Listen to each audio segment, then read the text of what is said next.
My coaches used to say, you have to be all in. You have to eat, sleep, and breathe your craft, boys. Michael Jordan's personal coach put it this way: interested people watch obsessed people change the world. That was Tim Grover. I took those concepts to heart on the field, and it led me to having a successful football career, both in high school and at the collegiate level, where I ended my career living my dream, playing for Texas A&M University. I have now shifted that work ethic and obsession from the field to the pasture. And like you, I absolutely love the show cattle industry. It's hard, it's competitive, it's rewarding, and it's addicting. Here, I want to share that obsession with you. I want to discuss how to climb the mountain of success and change our operations and our industry for the better. It's time to turn on the film and get coached up on the Cattle Coach Show. Today's episode is brought to you by the Cattle Coach Academy. This is an online course that's whole objective is to help make you profitable. You take your cattle business and what you know, and then couple it with the teachings and strategies that are brought forth to you in this course, and it'll take you to a whole nother level. It is designed and goes into detail about the ins and outs of managing your money, treating your cattle business not so much just as a passion, but as a business. If this sounds like something you'd be interested in, click the link below and check out the Cattle Coach Academy today. Now, let's get back to the show. Well, it is a beautiful day that the Lord has made, and today I am just absolutely ecstatic at our guests that we have today. Some dear friends, pioneers of the industry, legends of the show cattle world, show cattle industry. You're never going to hear them brag on themselves, so I'm going to give them a little introduction and brag on them. Just in their family, with their 2 kids, grand champion at Phoenix, grand champion at San Antonio, grand champion at San Angelo, grand champion at Fort Worth, grand champion at Dallas, grand champion at Houston, reserve grand champion San Angelo, reserve grand champion Denver, reserve grand champion Austin, reserve grand champion Phoenix, reserve grand champion Odessa, reserve grand champion Denver. That's just with their 2 kids, plus countless breed champions, plus maybe just about every show in the country with their clients. You can add those accolades up. A couple that has truly changed the industry. Without any further ado, I'd like to introduce to y'all now Mr. and Miss Brandon and Brek Horn. Thank y'all for coming today. You're welcome. It's good to be here. Thank you for having us. You bet. We even got Brandon showered and cleaned up, and he said, no, Bush, I didn't take a shower. I went and jumped in the pool. I said, that is about right. At least it's better than taking a little Veterson shower. That's right. I can do that too. With all those accolades, I know you've talked about before, like, you never dreamed that it would turn into this from when you started. But now looking at so many of the things that you've accomplished, would you do it again? Was it worth it? Oh yeah, for sure it's worth it. I don't feel like we're finished. Yeah. No, it was definitely worth it. Just go out every day like you've not done any of those things that what you've just listed that we've accomplished. Start every day like ground zero. Yeah. That's how I roll with it every day. What about you, Brett? I never dreamed that we would win them all. I really felt early that we would do well in the slicks, but I was never certain in the haired. And that's because that's kind of how we've been successful prior to our kids showing. And so once we had some success in the haired, it was pretty awesome. So, and yes, I would do it all again. And I'm with Brandon. We're still going. We're old, but we're not that old yet. Yeah. So where are we going after this? What is what's driving you? Try to make a good, honest living every day and keep it simple. You know, trying to shift gears and wonder what's, like you've just asked, what's next. Juggling with trying to raise the very best steers we can raise, with whether that be hair, slick, or obviously trying to do both. It's next to impossible. And then along the way, that what our business has evolved to and around is semen sales on these bulls that we use in our herd, and try to sell semen across the country to raise these types of animals. And we had the one that set the pace, and I guess trying to find him again. That's what drives me daily, wondering where he's coming from and trying to figure out where he is and if we're smart enough to raise him again. You know, you hear every man gets one good dog in his life. Yeah. And if you take that to the cattle world, we look at your operation. If it would have started and ended with solid gold, it would have been worth it. Yes, sir. But you've had BDR, you've had In God We Trust, you've had the others, but how do you feel knowing the impact that your cattle and the genetics, just the cattle genetics, have had on the industry and how they've changed the industry? That's wow,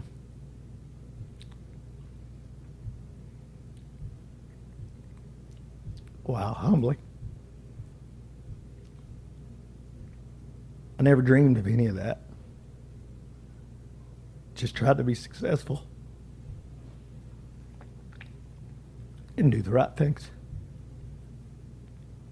So what was success? What did that look like for you? You know, so many people say you have to have a vision, you have to have a goal. You know, what is it that you're chasing? And then you're sitting here as one of the most successful operations that has been in our industry, and you're saying, I've never imagined this. So what was it that you were chasing all along the way where the side effect was something so great? Just trying to make them good, trying to be humble, and I guess faith. When you pray about these things and you ask God, hey, this is what I've got in mind. This is what I'd like to do. Please help me do this. Please do that. Please help me make this. Please help us to be successful as a family. Please help me be successful as a father. Help me be successful as a breeder. Help me grow this to where we can make a living doing it. And I don't ever think about any of those things that you've listed and said. And that's why it's emotional for me. I feel like I'm always the dumbest guy in the room, whatever room I'm in. And I feel like that I rely on faith and hard work and the opportunity for the good Lord to take care of me. And he's not let me down to this point. Yeah. And that's why it's so emotional to me. It's widely known, or at least perceived, that like you work with another gear and on another level, and your brake pedal doesn't work, and you're all gas, no brakes. You wake up early, you go to bed late, you're all go in between. And I think I'm not very pleasant to in well, between what makes all it that. unique is all those that work with you and or for you, they'll fall out and you're still going. Brek, what is it that makes him so different? And he doesn't realize it that he is. That's why he gets mad at those around him, right? But what makes the man be able to accomplish what he's been able to? He eats, sleeps, and drinks it. I mean, it's a full-time gig. I mean, 7 days a week, sun up to sundown, and it's never an option to not. And so you can either jump in and go with him, or he's going to leave you behind. And that's why he's successful. He's passionate. He loves it. It is. is very driven, because there's days that the rest of us don't want to get up and function, and he's already done all of it. And so I don't know how he does it, because I run out of gas and I get tired and need a break, and he never seems to need a break. And so anyway, God just made him special like that, and he is very, very, very driven, and it's astonishing sometimes. Has it been that way ever since you've known him? Well, when we first were together, he worked for a construction company, and he didn't love it. He didn't hate it, but he didn't love it. But he got up and he went to work every day and came home. But the weekends and the days that he was not doing construction, he was up early and at it. And that's when we lived in South Texas, and he would get up at 3 o'clock in the morning to go to Rory's to spend the whole weekend there, or whatever, early morning till late night. The weekends, he was doing that. So that showed to me that that was what he was passionate about. The construction job, he was in sales in the construction world, and he did it, and he did it well, but it wasn't something he was passionate about. And so I saw there that that was at work for him, but the livestock industry and the animals and the way that you can breed them and to manipulate them through feeding and taking them to the show and the competition, that was his passion, and that's where he wanted to spend all of his time, on all of his extra time. So when we moved here and I got the job at ACU, I was like, hey, let's stop the construction thing and let's just do what we're both passionate about. And so I did the volleyball and he did the livestock. So you were on board with feeding that passion? Absolutely, because it was something that he loved, and he was so good at it, and it was something he was servicing the people in the counties down where he lived during our first year of marriage, and he had lived down there for 7 or 8 years prior to that. And so he was servicing them, and I could tell he loved the people, and he wanted to help them be successful. And so when I got the job up here, he didn't know, but I was young and applied for the job, and I told him, if I get the job at AC, we're moving to Abilene. He's like, oh yeah, whatever. And so I was 24, and he didn't think there was any way I'd get the job, and I went through the process and got the job. I was like, well, we're moving, big boy, let's go. And so we loaded up and moved to Abilene, and I said, how about I'm going to do this, and you just do the livestock thing, because that's what you love and that's what you're passionate about, and I'm making enough money. We were young and didn't have kids and stuff, Yeah. and I was like, I'm making enough money that we can pay the bills on my salary. Go do this and see if it's something that you can pursue full time and make it work. And so yeah, that's how it started. How long before y'all knew it could work? 30 minutes. He's always, he can sell anything to anything. So he's always been successful at whatever he's done. But it took us a while to get the cattle deal going here. I didn't enter many spelling bees. We lived a non-traditional life for a while, where I was here, he was down at the pig farm from Wednesday through Sunday, and then he would be home Monday and Tuesday for, 7, 8 years? Yeah, during sales season for sure. First 7 or 8 years of our marriage. That's not easy. So Y'all weren't raking in the dough and just had all the lovey-doveys going? he was very smart on how he spent his money. We bought our cattle slowly, and over time, he didn't try to buy in a big herd or anything like that, and he was selective on what he bought, and then we worked through that, and then we eventually found a place here, and it just took time. It took a lot of time and patience on his part and patience on my part, but eventually got to where we were no longer relying on the income off of the pig farm with Rory and Roxanne, and to where we were making the living off the cattle. Something I've never asked you before, being in that season right there in that mindset, was it ever the cattle deal, I don't know of any other livestock business that takes as long. You have to be patient. It's what you do today affects you a year from now.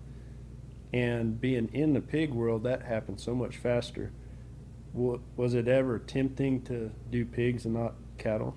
I probably like them more than the cattle, honestly, Yeah. but I knew that it was far-fetched to raise them and have them here.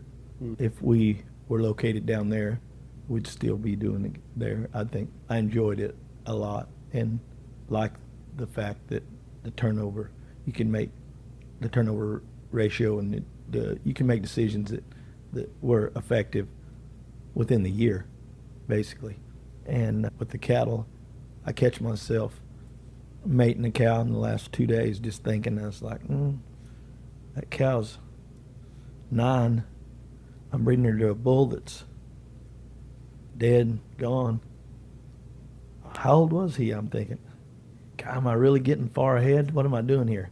Do I need to second guess what I'm thinking about breeding them? And then I'm like, no, that's the best mating. I'm like, hey, I'm not doing a very good job.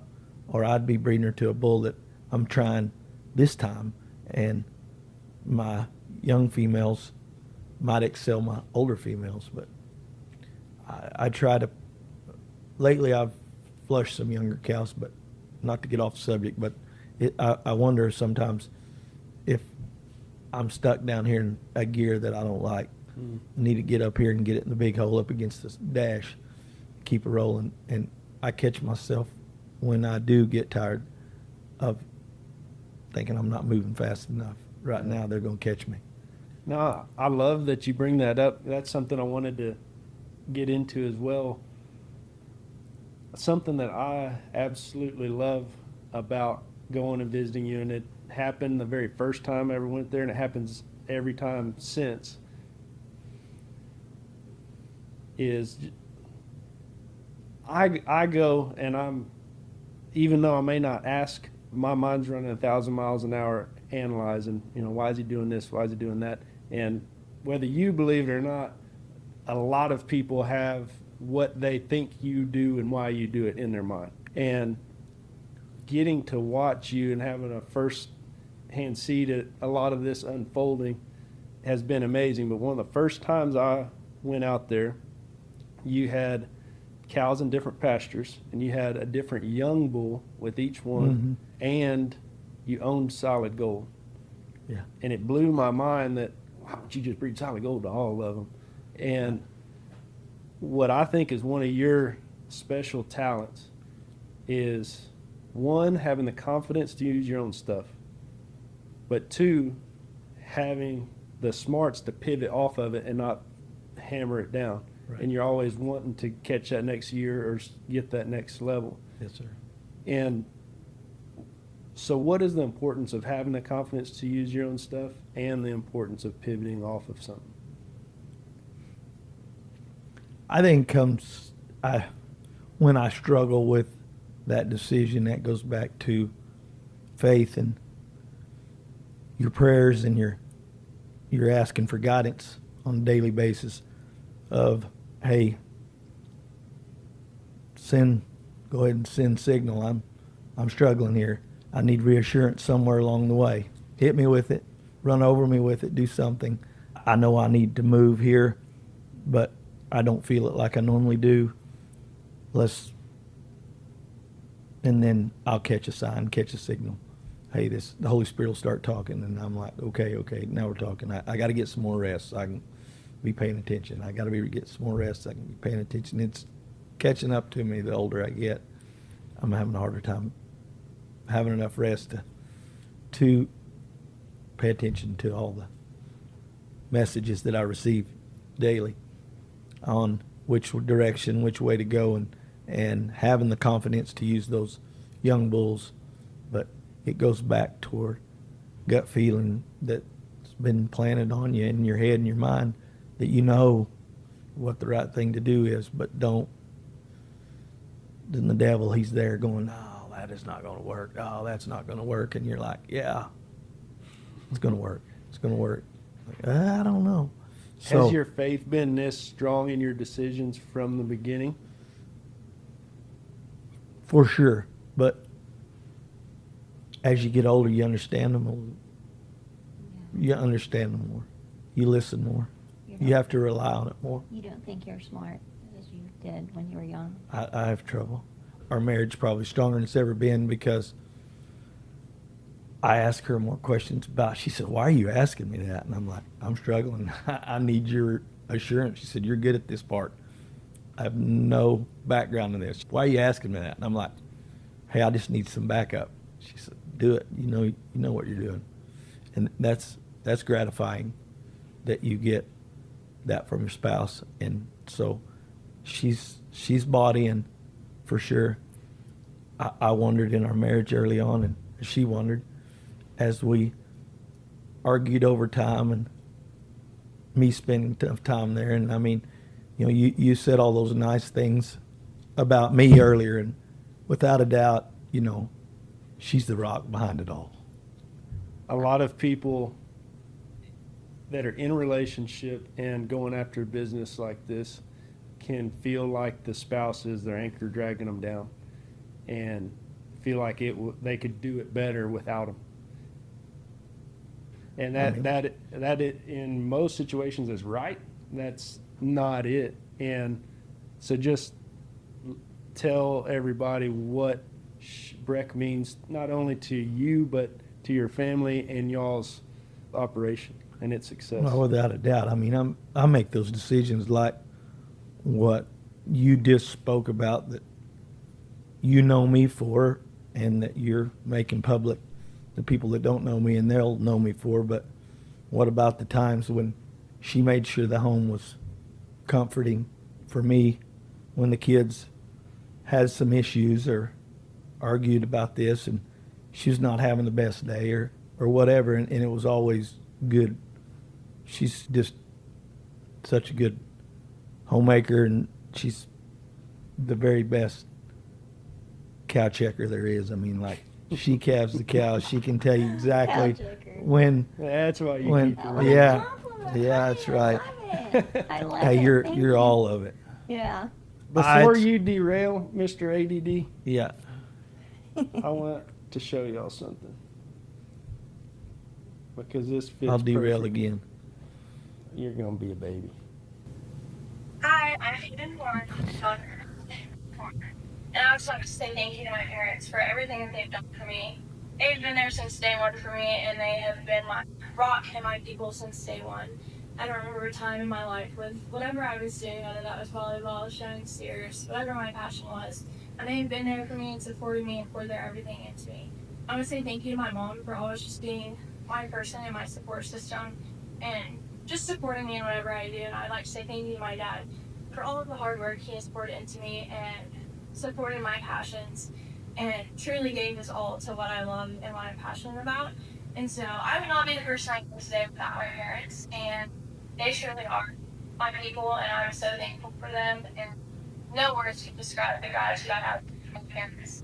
So thank you, Mom and Dad. I love y'all. Thank you. Pretty good. Pretty good stuff, huh? Oh, yeah. That's pretty fresh. He's got that shirt on today. Mm-hmm. I told him a few days ago I needed it by Friday at noon, and they started rolling in about 11. Hey, sometime. They got it down. Yeah, yeah. I said, you would be wearing that shirt. He said, hey, at least it ain't a second-rate Aggie shirt. I said, well, you got the fourth-rate Texas Tech on whenever you're going to go up a level. I'm ready. Correct.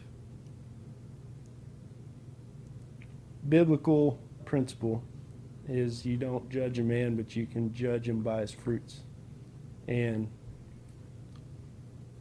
you're hard on yourself, I know, with who you are as a husband and a father, and you're wanting to be better at everything you do, and that's areas you feel like you fail at times. Mm-hmm. And I just wanted y'all to see the Awesome. good fruits from it. Would you have to pay him to do that? Yeah, well, Venmo's nice. There you go. That's right. That's right. They've turned out okay. They've That's fine. turned out all right. Mhm. Mm-hmm. And you just called her your rock, and then what? How about that? Mm-hmm. That is my son. Yeah. I think it's great when your adult children are confident and successful, but they still know where they came from and their roots, and they're appreciative, and that's very nice, because sometimes as parents you don't get to hear those things very often from your kids. And so thank you for doing that for us, because Yeah. it's really sweet. And I've told y'all before whenever I've witnessed it, because you don't get to hear it much, but watching your kids at shows is so special to me because I don't know how to compete in public. I don't think I'm good at that as far as like in the right mental space, especially when losses come and competition is hard being that good Christian person, right? But your kids, win, lose, or draw, I've seen them get done showing and immediately go into work mode and start helping someone else. And through watching them, I've adopted their philosophy of as soon as my work's done, I'm working on helping somebody else, and it just helps keep me grounded. And that's something that I've gotten to watch kids do. We tried to teach, we did that on purpose. They were taught early that they were going to have success because their father did this for a living where everyone else's father did not, and that they were at an advantage, and they were not going to act differently than anyone else, and they were not going to be arrogant, and they were not going to be better than anything else. And so when it was time to load the trailer, ours, they were loading it. If it was time to load someone else's trailer, they were loading it, because that's what good teammates and competitors do, is they help other people. And so when our work was done, they were taught, go find someone else to help and make new friends and be there, but also, you know, you're never better than anybody else, ever, any of them. Avon didn't ever have to tell much to, but Jagger, I'd say, hey, look, you're supposed to win. That's what we do for a living. You're supposed to win. And I said, there's never a microscope on you when you're winning. Never. It's going to be when you lose. That's when they're all going to look at you. And I said, you don't want to be known for that. So I said, you act better when you lose than when you do when you win. And, but don't just act that way. It's going to take some time. But I said, you'll learn that it'll feel better in your heart, because they're going to come to you and speak with you about it, about how you handled yourself with a loss, instead of going, golly, I can't believe he acted like that, and wouldn't talk to him. Yeah. It took some maturity on his part, because it was hard. And he struggled more than Avon because of him being the first one, and he was very well known because he ran around the whole barn and everybody knew who Jagger Horn was. And so he carried a whole lot of pressure being the first one, and we put more pressure on him because we were trying to meet those goals and trying to be successful. And so whenever he struggled in the show ring or things didn't go the way we wanted to, he felt that he had let us down. And, you know, carrying the name and the name of our business and all that stuff, he really struggled with that. Not really, but at times he struggled with it until he got more mature. We had a 1 year that we had to teach him his word for the year was composure, because he could not keep composure in the show ring. And then we were trying to teach him composure out of the show ring after we didn't do, you know, things like that. And he did, even by the end, and he's very good at now as far as helping other people and how wins and losses and trying to guide them through it. And toward the end of his show career, he had gotten better at it. But like late elementary age, he didn't know how to react. And it was a lot of pressure for a 10 to 12-year-old boy to carry, because it was our business, it was our livelihood, and there he was trying to, and we were all trying to. Yeah, when you don't win, people think, what's happened to Horns? He off the top of the mountain? Yeah, exactly. And then it fell on him. Yeah. Avon didn't feel that pressure because Jagger had already had the success prior to her, and she beats a little different than he does. So how is Avon different? She's me. and all the good ways and all the bad ways, she's me. Brandon, he's just like you.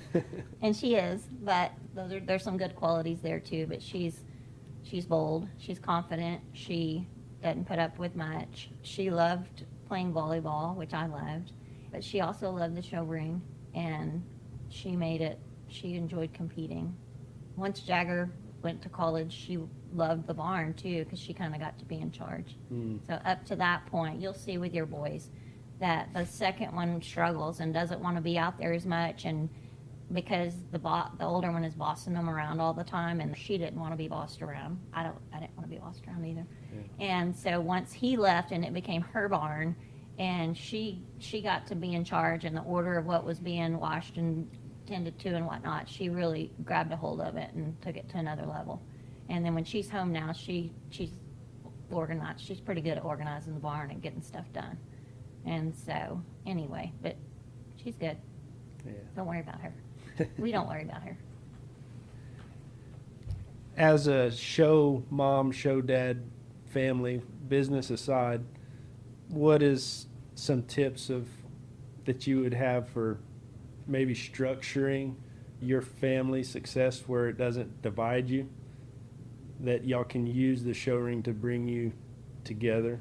And then what responsibilities do you put on your kids whenever you're competing at such a high level and there is so much at stake, where they have responsibility on it but they don't have that pressure?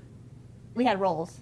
We had the very definite roles within our show family deal. He was in charge of the feeding out and the care of the animal as far as the feeding, and my role was the showmanship. But we were all in the barn every day together, all of us. And so as far as the hair quality and that sort of stuff, we did together as a team. But we also had different roles. And then we talked to each other after successes and after failures. What do we need to do better? Our kids set goals every year. We made them sit down and talk and write on, or I made them sit down and write on a paper what they wanted to achieve and what we were going to do to try to achieve that. And it was all, I have a coaching background, and so all of it was based on what I had done with my athletes and stuff, but it was always measurable goals. It couldn't just be, I want to be a good showman. It wasn't that. We set measurable goals and things they were trying to achieve, and short term and long term and different things like that. And so that all stems from my coaching. And then we all took our roles and tried to do the best we could do. So if we weren't successful because of showmanship, that was on me. If we weren't successful because the cattle wasn't finished out, it was on him. But I think that's how we were successful. And then we were all in. Like, he didn't go to a show without me, and I didn't go to a show without him, very, very rarely. And we were out there at who knows when in the morning together as a family, and all the way till the end. And the way we did it, because it is our livelihood and income too, I tended to our stock, and I did our cattle and just communicated with him, and then he dealt with the customers. And so I was kind of mama bear over our stuff and was very territorial over our things and tended to our stock, and then with his guidance as far as everything. But anyway, and then he tended to customers, and that's how it worked for our family. I don't say it how it worked for every family, but that's how it worked for our family, so that we could still tend to customers, but then also our cattle weren't neglected. Yeah. Mm-hmm. What's a favorite memory of your family's show season? Whether it's in the barn or at a show, a loss or a win, a day at work, There's several of them. I think that one of our most proud moments was when we won Fort Worth with Bentley, with Avon steer, Mhm. because of the genetic background for that steer, and then it just being ours, and it had never left our barn, and nobody else could claim him. Yeah. And we had won Fort Worth prior to that, but it wasn't with one we had raised. Jagger had won Fort Worth prior to, but that one was special. One of my other special moments was we loved attending Denver, and it was just because you fit them together as a family. They don't do it anymore, but fit them together as a family, and we worked our tail off for that, and we would fit them and then have to tear them down and refit them for Grand Drive, and by the end of the day, you were worn out. But Denver, it was a cool experience for us, and Brandon had won Denver as a kid, and so the first time going to Denver and the mission that connected him with that was a pretty cool experience for me, because I had never been there. Oh. And so that was a fun one. We had some years where one year we won San Antonio and Houston. That was a fun run. Yeah. So yeah, we've had some great memories. All of our family pictures are just backdrop, which is wonderful. But I can't get him to take a picture anywhere else, so that's where they are. Maybe that's this next season you're going into. That's right. What She about got me here today. Yeah. What about favorite memory, like with a client? Maybe you can answer I don't know about that. I don't know. Accomplishment / memory. This 2 years ago or two Houstons ago, a little over a year ago, winning the show with Brian Benson and his family. Blaze won, and it's with a calf out of our bull 11 size, which is a first calf heifer bull. And you know what? I won't never boast about any of this, but I had some confidence in that calf for some reason going through. He was sold, and I thought he was very good. I sold him to Kirby Eves, and then he sold him to Brent Cromwell, and Cromwell sold him, and then it wasn't well received where he was at, and didn't look very good, and wanted to know what we needed to do. And I said, bring him back here and let me look at him. We'll figure it out. And not disregarding anybody or anything. And they brought him back, and he just looked fair. And I kicked him out there and forgot all about him. Won't mention any names because I don't really even know the guy. A guy showed up and says, hey, Cromwell sent me here to look at a calf that he sent back to you. And I said, man, he's not good enough for you. And he said, okay, what do you have? So that guy ended up buying a calf from me that he was second in Houston. But he was sent there that day to look at one Houston. Yeah. And he never got to see him. But he didn't look good then. But anyways, just there was a day that calf, he hit me. And when he come back, I just threw him out in the pen. And I wormed him before I kicked him out there. And 2 weeks later, I'm like, man, this thing looks like he's got a chance. And then from that point on, Brian showed up and bought him and watched him develop through the year. And that was the first year of the calves out of that bull. And I'm like, hey, this thing has enough growth to get there, not just be a class winner in the light division of a breed. He looks like he's got the performance to get there in this. And he'd bring him back for hoof trimming or just evaluation. And I could tell every time, hey, this thing's got something special about him. He's got enough room in his tank to make it happen. And it was weird. It was just how it all fell together. That was one of my most memorable special times with that calf, and he'd been a 2024 champion at Houston, and out of a heifer that I'd raised, and anyway, just a neat calf. That's a perfect segue in another topic I wanted to hit, and I've talked to you about expectations, but how I wanted to approach it was, again, from a lot of these people that don't truly know you. They'll come to your house and buy one, and they think they're getting a sales pitch. But I've watched you enough, like you truly love the calf and think that he is going to be the winner. Yeah. And there's a lot of winners. But people, whether you like it, don't like it, agree with it or not, because you say it, they think it's going to. They think you know. Yeah. They think you know the result before it happens, and if you say that this one can win, then that's the winner. If you say that this bull's going to be the next one, then that's going to be the next one. If you say this bull's going to work on this cow, then it's going to work. And that speaks volumes because of the success you've had and because your track record and that you're trustworthy. But the fact of the matter is, you don't know, and you don't really claim to know. No. And these people get this expectation of winning, and we had a conversation one time about that, and you're like, hey, I never expected nothing. Like, we show up to the show, and I was just trying to do the best job that I could and give the calf the best chance, and I didn't have the expectation of winning the show. And that's where a lot of people, it ruins their day, and they can't go help someone else after they lose because their expectations are so crashed. They're on an emotional roller coaster. I get that. I've always, and I learned this from Roy Delm, and when helping him and working with him, and when a customer would say, hey, we got to win. My daughter deserves this. We've got to win. We've got to win. He said, hey, there's only one winner, actually one winner. And the guy that's second thinks he should have won. The guy that was reserve grand, he thinks he should have won. He said, we've got to get our expectations in order and have a realistic goal. And he said, boys, it's real simple. We have to do good, and we have to have a good experience. And there's days that I still struggle with this when he would tell me, Rory would tell me when we were selling. I mean, I that was basically my college education was with him, right, wrong, or indifferent, including the nightlife, you know, the one tavern after another in the evenings to kill the pain, as he would call it. But he would say, hey, we just have to do good.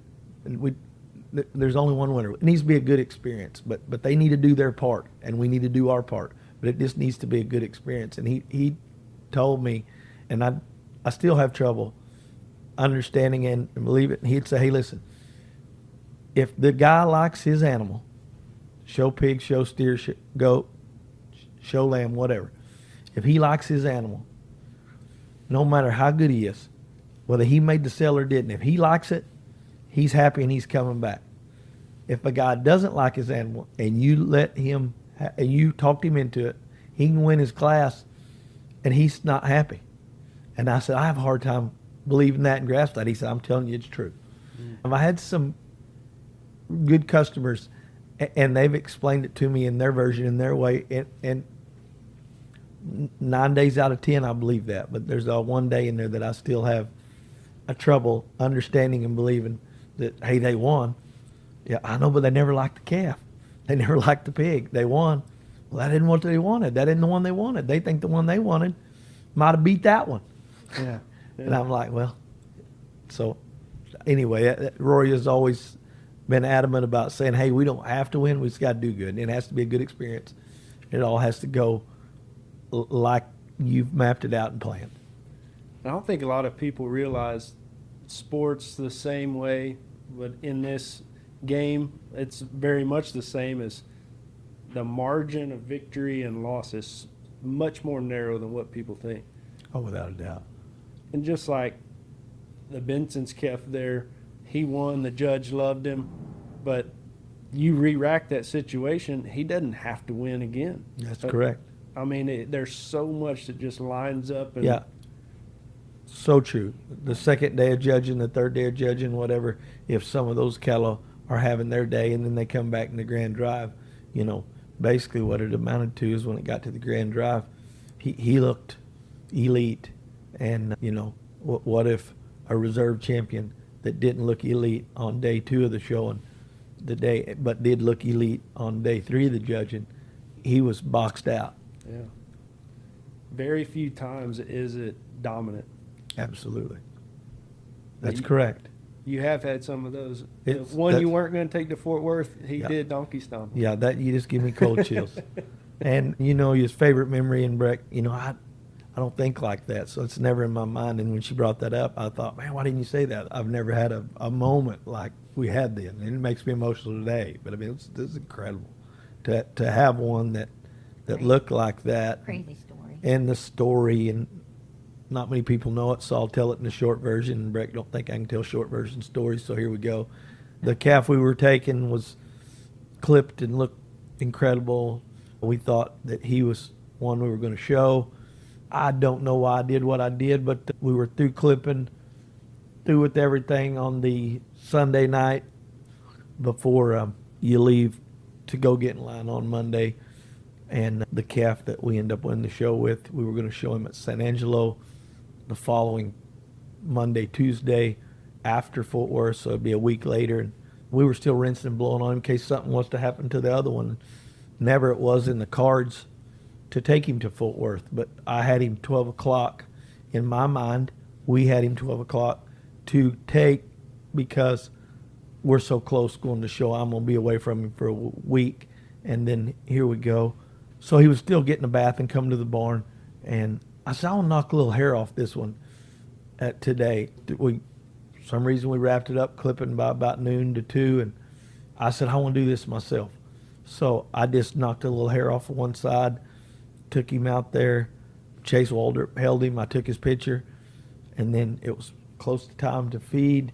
Brek and Avon was setting her Fort Worth calf up out there. They got through exercising, sitting it up in the pasture. It's time to feed. I feed on a UTV with feed stacked on there. I said, y'all take this one out there and work with him too. And they had him out in the pasture working with him. I drove by him on the feed wagon. I said, we're taking the wrong calf. She said, shut up and keep feeding. I said, we're taking the wrong calf. I said, they can't beat this one. I said, if he looks like this and we get a fair shake, they can't beat this calf. She said, well, good. He ought to do real good at San Angelo then. And He's messing up the plan. Yeah. We had a plan. Yeah. And he's I messing said, up don't the mess plan. up my Yeah. plan. and she said, shut up and Okay. finish feeding. We're Yeah. going to eat. So I said, he can win. He can win. And I've never said that about one. I've never said, hey, this one's winning. I said, hey, this one, we're taking the wrong calf. She said, shut up and go feed. It's time to go eat. Everybody around here's ready to Said go she was eat. bold. She was. She told me shut up more than once that day. And so I did. I never thought another thing about it. I really didn't. We get to the show. Our calf stays in the trailer all night. That's kind of how we did it. Not that that's the right thing or the wrong thing, but I won't never forget having him in the trailer. I had him, I thought about it for a month, how I was going to bed that calf in the trailer that we took. And early that morning when he stayed the night in the trailer, I thought, I'm pretty sure he just stood up and missed a step with his front leg. And I thought, I'm not going to check it right quick. I'm not going to check it right now. I'm going to wait till we come off here. I don't want to sit here and worry about something that might not be true. So we got to lead him off the trailer after we sat in line there. His first step, he went down and hit his shoulder on the ground. He wouldn't even put any weight on her front leg. And I'm like, oh, God. She said, what's the matter with you? I said, this calf can't walk. She said, oh, he'll be all right. And so I said, hey, well, I'm going to go park the trailer. He's laying in the stall. He's fine. I get back. We'll give him a bath. We'll see what's going on here. So I got him to horse rack, and like tonight, got him back to the stall. I'm fretting about it. I really don't know what to do. So I'm sitting on a bale of hay outside, and the show official walked by, and I said, hey, you got till 6 o'clock. Is there any way a guy could maybe, my calf, he goes, I don't really know what you're asking, but as long as you got one here at 6 o'clock, you're fine. And so I called the guy and said, hey, get me another calf. Get that calf up, clip his head, and send him on. Didn't go all like that, but Kevin Newman told me, he's looking at me, he said, hey, the calf's telling you what to do. I'm not telling you what to do. You know what to do in your heart. The calf's telling you what to do. I said, man, he hasn't even had a haircut, but just a half a haircut for me, and I ain't clipped one in 5 or 10 years. He said, that'd be the last thing I'd be worried about. There's several guys around here capable of clipping that calf. So anyway, with the help of a lot of good men, anyway, my guys brought him, and we had him in line before 6 o'clock. Dropped our calf out. The one we brought, jumped him on the trailer. Honest to God's truth, when my guys unloaded him, he ran off the trailer as fast as they said Black Beauty did in the movie. So he ran to the pen and never took another bad step a day in his life other than he did at that show. True story. Never took a bad step. We win the show. Travis Myers said, hey, do you have a butcher calf? I said, I do. He said, how much is he? I said, well, what's the deal? He said, we need one for the church. I said, he's free. I said, he weighs 1,500. So we give him away for church concession. And the rest is history. That calf never missed a lick. We got to where we would argue as a family when the shows were over about what the judge said. And so Brek said, well, we'll fix that. I'll start recording it. So Brek had the recording, and it gives me cold chills thinking about it today when Chris Molnick said, I will have everyone know that never, not once in my mind, when that silver steer took 3 steps around that curtain, he was never, ever lower than first in my mind. He was the winner, bar none, from the time he walked in that ring. And that's what gives me cold chills, is to think that calf that we raised, how the full circle came in a matter of about 48 hours or 24 to 48 hours. And then 48 hours later after that, we show him and he had that kind of success, and just it all fell in the spot, and it all fell in like it was meant to be. Yeah, that's amazing. And it's, like I said, and he was probably better slick than he was hair, and he had enough hair because of how he was built. So, and to be able to win that show is amazing. With the genetics that was behind him and David showing him, and it was our last time to show at Fort Worth. It was incredible. Yeah. Well, What the movies last are year in made? the Moncrief made it cool too. Oh, yeah, yeah. that was the last we year. love showing in the Moncrief. I wonder why. Yeah, Mhm. right. Pretty neat. Have them all crowded in there Yeah. watching. Yeah, it's just a neat Yeah. feel, neat venue. Stadium environment. Yeah, intensity, Uh, whistling for a spot, watch a kid. Yeah, Yeah. that was amazing. that's so cool. Shifting off of that, something I want to point out, and a few of the things that you've said, not even in response necessarily to question normal people. I think we've established you're not normal. I'm not even close to normal. Normal people talk about memories, talk about the past, are stuck in the past. And whenever I read your accolades and asked, would you do it again? You said, I hadn't even thought about that. I'm wondering what we're going to do next. That's right. And you mentioned it again a couple questions ago, something that affected where you're going. Why do you think you're wired to always be going forward and to not look back at what you've done? Is that something that's been intentional, or is it just how you are? That's how the Lord made me. That's all I can think of. When you're as illiterate as I am, I live to do what's next, not what's been done. Yeah. And what's next, I do know it's going to be positive because of the faith that I have. I spend time daily reassuring that He will provide, take care of us. Is any And of when your- I get weak, I just, the old rock here, she tells me, hey, we can do it. Yeah. It says we can. Is any of your drive, does any of that come from wanting to continue and build on your dad's legacy? Yeah, I don't know. Like I said, I hardly ever think of those things. It's just try to do better than we did yesterday. Yeah. Yeah. Let's make it better than it was. Let's keep doing better. Today's episode is brought to you by Express Livestock Genomics, the fastest genetic defect testing company in the world. They handle the genetic defects TH, PHA, and DS. Within 2 weeks of them receiving your sample, you will get your results. They are the most trusted and the most competent in the industry. You can call their service representatives and learn all about the do's and don'ts of breeding and breeding around and utilizing or eradicating these genetic defects in your herd.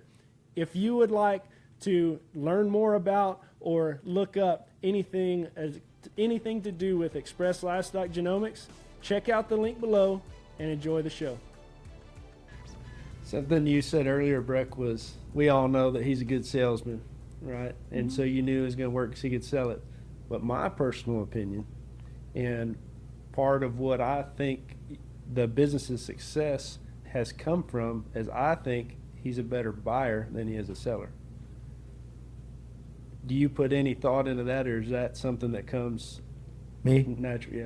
Yeah. I like we spoke about that feel and the Holy Spirit speaking. And when you know, and I'm not supposed to know, but my kids, because of my wife, math comes real easy for them. And we were talking about that last night. The stuff that's easy for me is not easy for a lot of people. And then when you, I don't know, what I think of when you said that was you were heavily involved in the decision making. And I say, when you get to that sell up, send me a video of those heifers. Send me some video of the stuff you like. And you did. And I said, hey, buy that one for me. And you said, okay. I said, well, I like this one, but she's awful little. I said, that's exactly what I want. You buy her for me too. And I said, hey, do not stop bidding on that thing. I do want that one. I want them as little and chubby and wide as I can get them. That's what I want. And you know, I don't know why I want them that way, but that's what I thought would work.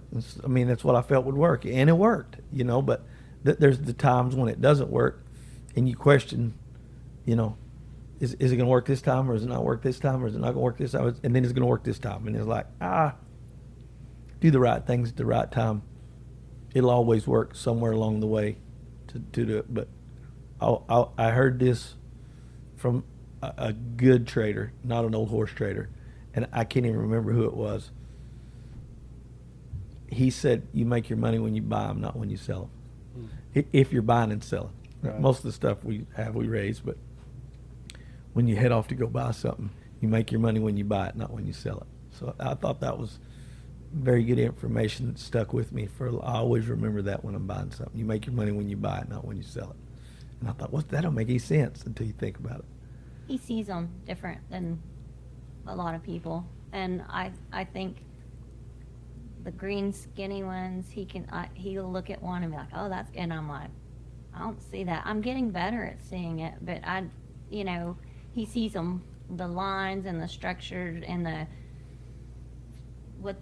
potential, what they can be better. Like, he sees that way better than what I think most people do. And so that's why especially in the early years when we were buying our stuff and getting started, he would buy young, green, skinny things because that's what we could afford.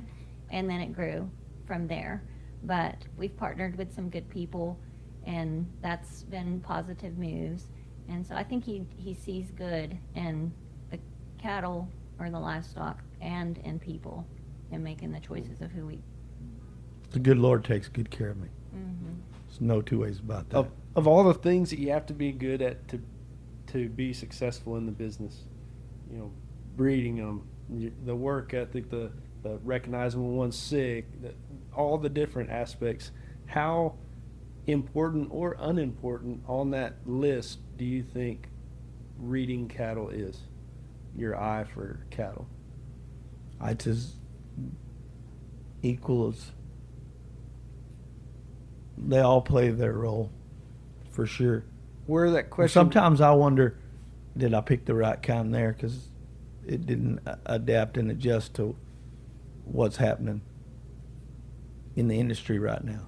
That's what I used to like, but that's not. Shall we go there? Yeah. And then that goes back to, man, I can't say enough about just having faith in knowing and believing and having confidence that the good Lord's got my back on this. Yeah. It's where we're headed with it. I think people Do the right things at the right time, and good things will happen. Right. People put so much stock in kind of the livestock judger mentality of being able to break one down or see one this way, but really Sarah isn't around it all that much. Her mind isn't always in it, but she can say that's a good one, that's a bad one. And I think seeing a Brings good up one a great point. Yeah. doesn't take that much talent, and people want to say that is their thing, is seeing them, but as far as the business goes, it doesn't hold much weight, really. No. I've always said this is good, and it holds true to the guys' wives and Sarah that's in it. And here, you want a true, honest evaluation of what you're trying to do, ask her what's the matter with one of your favorite things. You will get it. Because you're so, hey, Brek, what's the matter with this steer? Doesn't have much bone, skinny, not much butt, doesn't really walk very good. Hey, you asked me. That's how it is at our house. It's black and white with them, to where you're going, hey, but you've not seen his mother. Oh, and he's not very fat right now. And I'm telling her that, and she's like, that isn't what you asked. So it's very black and white. For me. So as your kids are getting ready to start showing Kolten, be careful because she does know. She knows, and she don't think she knows, but it's gonna be black and white to her when you hey, what about Lawson steer? He don't walk very good, or his bone needs to be bigger. His bone's not as big as that one, because she's gonna tell you. She's not gonna say, oh, I think he's good. She's gonna tell you. You get you one or two shows underneath your belt, and you don't just be careful when you ask. Don't get your feelings in the way, because they don't think of those things. It's not gray to them. 'Cause It's it's- black or what? Because it's our babies that are showing them, Right. and it's very important. So when you ask a spouse or a woman that's not necessarily involved in the industry, their opinion on something of one of your favorite things, be careful, because you will get an honest evaluation that you might not have think you wanted when Right. it's all said and done. Or they might open your eye to something that you didn't see. That's a fact. They saw it. They just wanted to paint it gray. They, as in we and him. It's Or just how it is. you think you can change it. Yeah, that's exactly. That's, hey, I can fix that. Oh, I tell her. yeah. She said, "Well, you ain't what you said. We That ain't lived what you that. asked." We lived that for a while. She knew I could change it. Yeah. We did. Reminds me, Kirby Eves is real protective of his words when I ask him his opinion on something. Because early on one time, I said, "What about that calf?" He said, "He don't look like he's gonna cut the mustard to me." We won a class at San Angelo with him. He said, "You will never hear me say that again." Hey, that's been 10 or 12 years ago. And he says, when I ask him that question, he'll go, "You're not backing me into that. Tell me what you're wanting to know." Right. This is what he asks now. I just needed a little bit of reinsurance that, and it's driving force to make him as good as I thought I could make him. And even though he didn't turn out as good as I thought he was, I wasn't about to let him be a dud. Speaking of Kirby, and you've mentioned some other names, I'm a firm believer that you don't climb a mountain by yourself. And you have had not only Brek and your family, but if you just want to speak on the team that you've had that helped you get to where you're at, because you can only go as high and achieve as much as the team and the people around you. And I know some of the people, but not everybody does, and those Yeah. people like to hear it as well. So Yeah. what do the people around Oh, you and goodness. your team mean to you? You're going to get me in trouble. Yeah. Don't Ah. leave anyone out. Okay, Ron Bailey started, him and Steve Bonham, my story is, those guys helped me when my dad passed away. My dad, obviously, I got a lot of the knowledge that I have from him, and then, a lot of it, and I have a new bull name. That's God-given ability that he's blessed me with that was, Mark Hoppus has told me he's how your dad could pick him skinnier, and he used to pick him skinnier than anybody, and those things could win. And, it, like you said, it's fun to hear those things. But when my dad passed away, Ron Bailey and Steve Bonham helped me a tremendous amount, and then Mark Hoppus helped me. Those three men right there, they kind of, that's what I wanted to do. My older brother wanted to play baseball. That's what I wanted to do. That's what my passion was cattle. And Ron Bailey he literally made it possible for me to show steers. And so, and live out my passion for it. And then, past that, you got Bobby Maddox, and then I met Rory Delm, and then here we go. And there's just, it flew from there when we started in Anson here, where we're at now.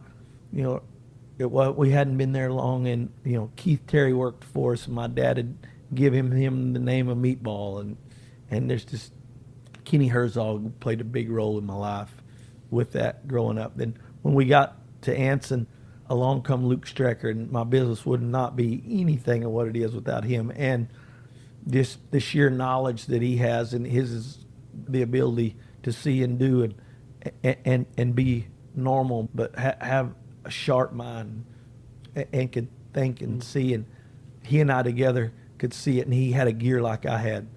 And I guess I wore him out after about 10 years. He got the opportunity to buy Grandpa's place back home, and he moved back to Virginia. But Kirby was involved, and Don Barry, and there's just so many guys that's come through there.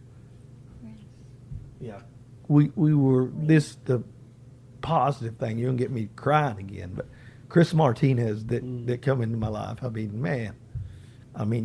I've learned as much from him as he's learned from me, and now he's married and got a child, and we've raised him since he was 14. So, and he's 26, 28 now, and He was actually on my mind whenever I thought of the question with your family. What are one of the memories? I was like, it wouldn't surprise me if they were like when Chris won that breed champion. That's fact. Yeah. It was That's fact. that was a great. Hey, we owe Todd Richardson for bringing him to us. You know, I mean, he said here, and it, you know, we talk about all these positive things, but do you know why Chris is here? If I would have got Chris a winner of a show calf the first year, we might not ever have known him past. Got him a couple of calves, and then he moved on. His calf was so sorry that I got him the first year. I told Todd, I feel terrible. His calf is not even worth showing, but we need to show him to teach Chris how to show and to do some things. His calf fed terrible. It was absolutely no good, and I never second guessed anything.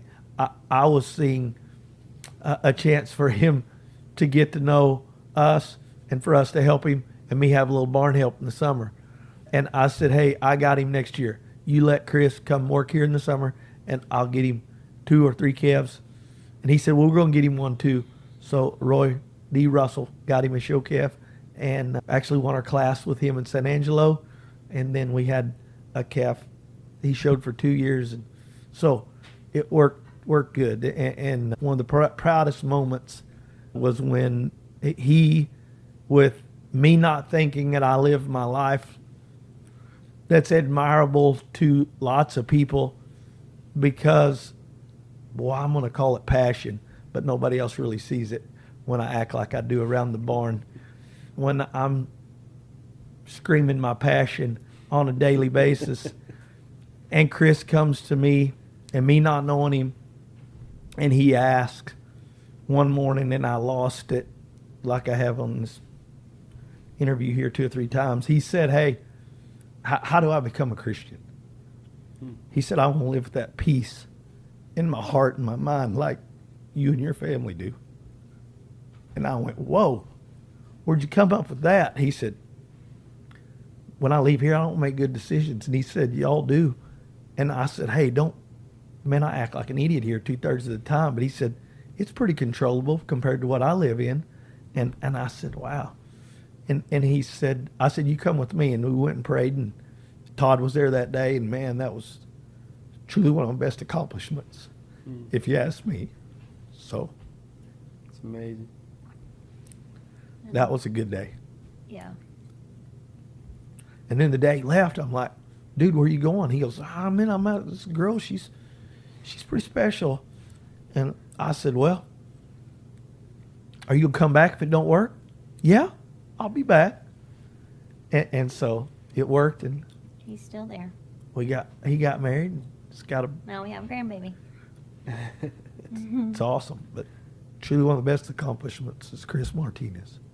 And he thinks that we blessed him, but really he blessed us. He blessed me way more than I Way ever more. blessed him. Yeah. Yeah. He says that we blessed him, but no, it's not. Isn't that crazy the way God works? Mhm. Without a doubt. Absolutely. Absolutely. If you're standing at the line at a stock show trying to get you a Fort Worth cinnamon roll, and some kid that you don't know comes up to you and says, Mr. Horn, I want to be like you. What can I do? How can I want to do what you do? What would you tell that kid? Ooh. Without a doubt, you need to be careful what you pray for, wish for, and ask for, because he can and will provide. I school on the young generation enough, and they know how I feel about it. And that's why I struggle. And when you ask me about this interview, I said, we don't feel like we're worthy. And you go, well, who is? And I don't know, but I don't know if we are. You know. So I think you got to be faithful to the Lord and know. I mean, I think I get most of this because I don't understand a lot of things intelligence-wise, but I do understand that. If you, and that's just, I am different, and he made me different because of that. I don't have trust issues on so many things, and I'm so blessed with that, to have a God that we serve that's that way, and a wife that is as much the rock as Brek is. So what else do you really have to worry about? You know, that's raised our kids. I mean, she did the raising. There's no two ways about it, because she knew I wasn't strong enough. As strong as I am on so many other things, I was terrible at that. And she was so good at that. So, I mean, it all starts with having faith and believing that you can become this. And you hear these professional athletes, don't stop dreaming, don't stop working, it'll happen. I mean, hey, it's easy to look at that and go, yeah, that's right, whatever. But it's truth. It requires a ton of work and a ton of passion. But if you're passionate for something and you're willing to work for it, God's willing to provide it for you. There's no doubt in my mind. If you have good things in mind to do with it, no doubt about it. If you're trying to do it for the right reasons, good things will happen. I think that I would tell them to choose wisely for your spouse and who you surround yourself with, because it's so important who your people are, who your team is. We complement each other very well. I'm organized, he's not. He's soft-hearted, I'm not. We complement each other, but then at the same time, we're both very passionate. We're both hard workers. We both have similar backgrounds. We both were raised by ag teachers. We were both middle children, so yes, we feel sorry for ourselves. There's so many things we have in common. We were both athletes in high school and college and had the ag background, all this stuff. And so I think that when you find your person, or you are looking for your person, you need to choose wisely, because if he would have ended up with someone else, or if I would have ended up with someone else, our paths would be totally different. I don't know what I would be doing. He would be doing this, but he might not be doing it at the level that he's doing if he was married to someone who didn't jump in and contribute. And I would probably be coaching somewhere or married to a coach somewhere, because that's what mine was, and which is not wrong. I would say be very particular and very smart about your choices of who you spend your time with. And then I think that you base your marriage and your family in your faith, and always have God as your foundation. Because no matter what life throws at you, and it's going to throw at you some crazy stuff. We've had some crazy stuff, but you've got to have that foundation. And ours isn't always exactly the same, but we both have strong faith, and we both rely on our prayer life and rely on gaining our strength through Him. And so that way, when we do have disagreements or we do have bad times, we have that common ground.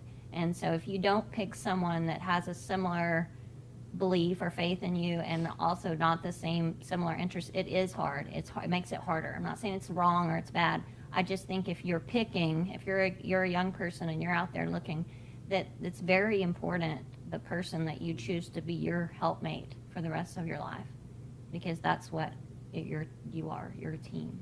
The thing that keeps jumping out at me as you're talking is the two become one. Yes.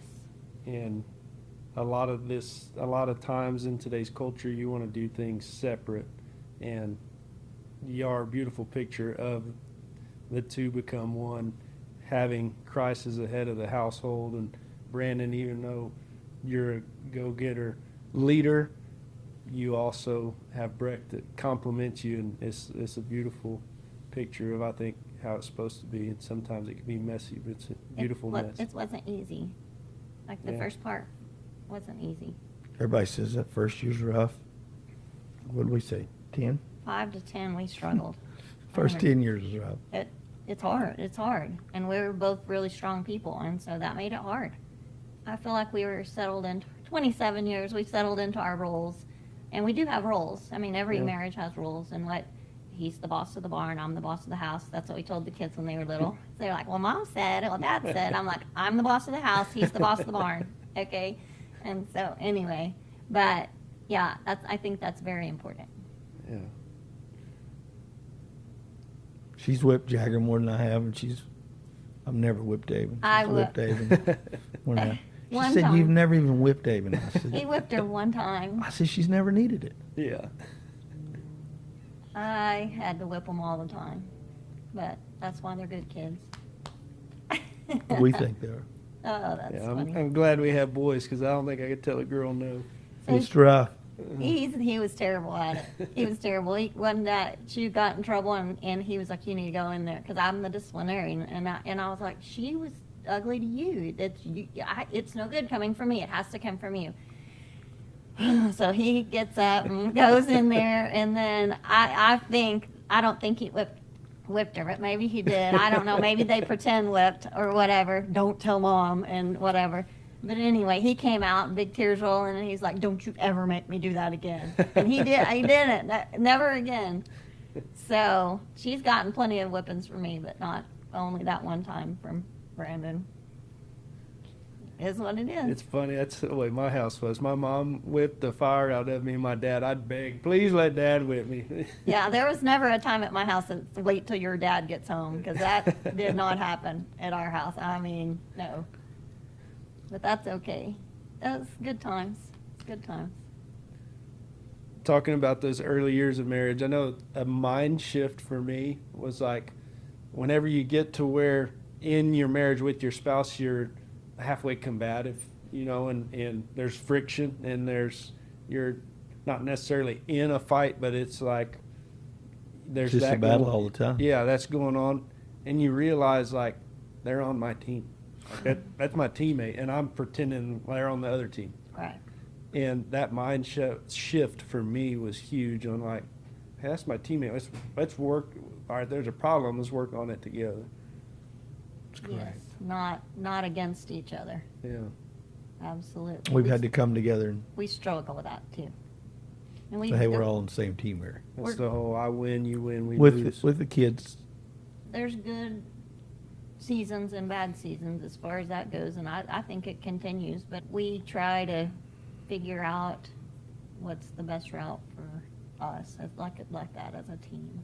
We don't have the kids at home anymore, so that's one last thing that we battle over. And then we figured out our roles pretty good within the business. And so, yeah, as we age, we're getting there. It seems like, I could be wrong, but you're becoming even more and more involved in the daily operations rather than less and less. So yes, so when the kids were at home, I of course tended to the kids when they were little, and then when they were showing, I was with them in the show barn, and then of course the sports and all this stuff. But then once Avon graduated and moved out, I've always done the business side or the financial side of the business. I have a math degree, so I'm a numbers gal, and so I've always done that. But as far as the day-to-day with the business, and I would tend to our show steers and that sort of stuff, but with the cattle operation, the breeding and the calving and all that stuff, no. And we had Luke here, and Luke tended to a lot of that stuff. And then when he left, and we've gone through a few workers and all the stuff, but I don't know, 15 years ago or so, when the semen sales, I took over semen sales because he was giving away more than we were selling, and who knows? I was like, well, who bought what semen? I don't know. Well, they paid you. I don't know. So I took over that area. It all worked out. Yeah, it's fine. We're good. It's fine. We're fine. Don't worry about it, Brek. Don't worry about it. And so, anyway, I took that over and have done all the frozen genetic side of stuff for several years. But then when Avon went to college, he was needing help, and no one tends to your stuff like you do. And so I just kind of took that as one of my roles, and so now I calve out everything and babysit the babies. They move into my pasture about 30 days prior to calving, and then move out about 30 days after calving. And so my job is to help them calve out or make sure they can, and if they can't, making the call when we're going to pull them, and then keeping them alive for that first part. And it works out okay. So. she does not like cows cycling and heats in her calving pasture.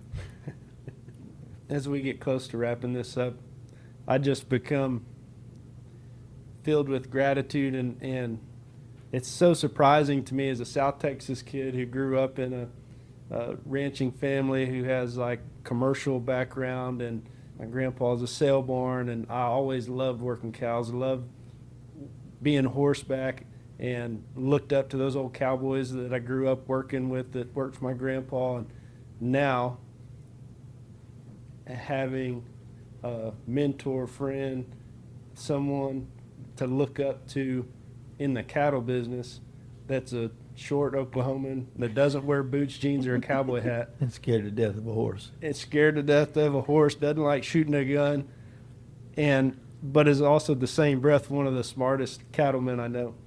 It's so ironic and funny, but I've loved and appreciated every minute of it. It's awesome. That's all me in a nutshell, what you said. One of my favorite stories about people just automatically, they think you're the smartest guy ever. And you So sit they here get to and know me. profess that you're not, but Rathman had just done maybe a podcast or some recorded interview or something, and I sat down, and there's a couple people in the ATV, and we're riding around. He said, "Hey, listen to this," and he started talking, and he said, It immediately went, I remember what you're talking about, it immediately went way over my head. and all he said was heterozygous, and he went, "You hear that? That's got to be the smartest guy in the world." I was cracking up. It was something more than that, surely. I'm No. pretty- I was trying to be I think funny. it was heterozygote. Yeah. Yeah. Same thing. that The was goat too threw much. me off. It was too much. You said, hey, you're going to have to dummy it down a little bit for Horn.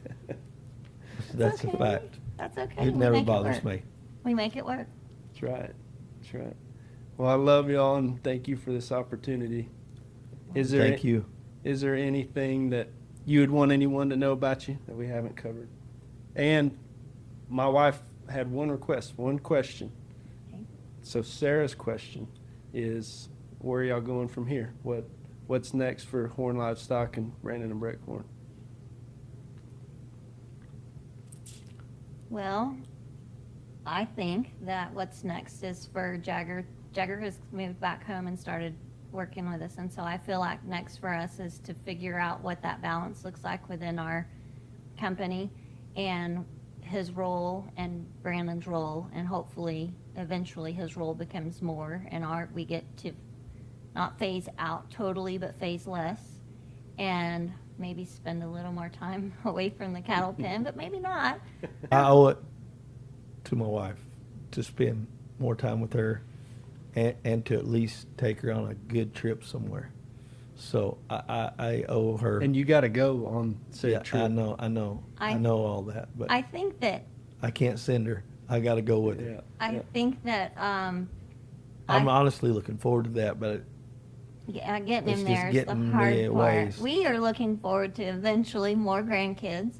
We're excited about the younger generation of people and like y'all's kids showing and Kirby and Oh, I Kelsey's. can't wait. We can't wait to watch you guys and all of it and the angst of showing and the dynamic of all of it. And so I think that's the direction. The business is hopefully going to where Jagger's role becomes more, and he helps us out. I know for sure he's going to tend to more of the shows and be the face of Horn Livestock at the shows, and we'll still be there, but not. He has some ideas of things he wants to do with our customers, and I think it's wonderful. Yeah. And so Haven's still in college, so maybe get her graduated from college, and I don't know. We're real happy. We feel really blessed that we get to live this lifestyle, and that God has blessed us with the ability to do what we do, and that we get to do it every day. Even though it's hard work, we're tired a lot, but it's a good tired because we're doing what we love with the people we love. It's awesome. I'm usually wore out in the evening and wondering why I'm still going at it like I do. I need about 2 hours of rest, and then I'm like, man, I can't wait to do that in the morning. It's still what drives me every day. It's just still like when I wake up in the morning, it's like a Saturday still. One of the first times I could say you lied to me. Last summer, he said, I got one big run left in me. I'm calving all these out. I said, one big run, my butt. I guarantee you got just as many rebred already for next year. We do. 2 years later. We calved out a bunch this year. Yep.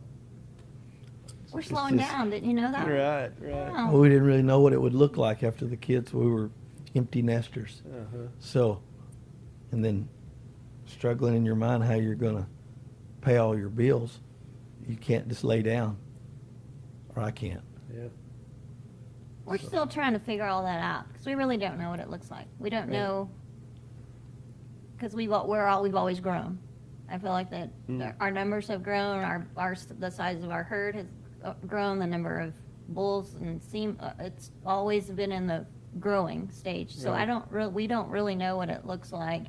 We really don't know how to go to where it starts curving down. So Yeah. it may not. It may continue to grow, and we Yeah. just add to it. I don't Pass the baton. know. We just pray about it a lot. Well, y'all have changed the industry, whether you want to accept that or not. White, yellow, and gray cows are cool. Yeah. Whenever before solid gold, if you weren't black, you weren't winning. Yeah. And you changed that with your stock. Not only that, but there was a time not too long ago that a guy could raise show steers and sell them unbroke out of the pasture off of the cow. And because of the service you provide for your customers and the standard that you've set, that's changed. If they're not broke and gentle and ready to go, it's very hard to get them moved.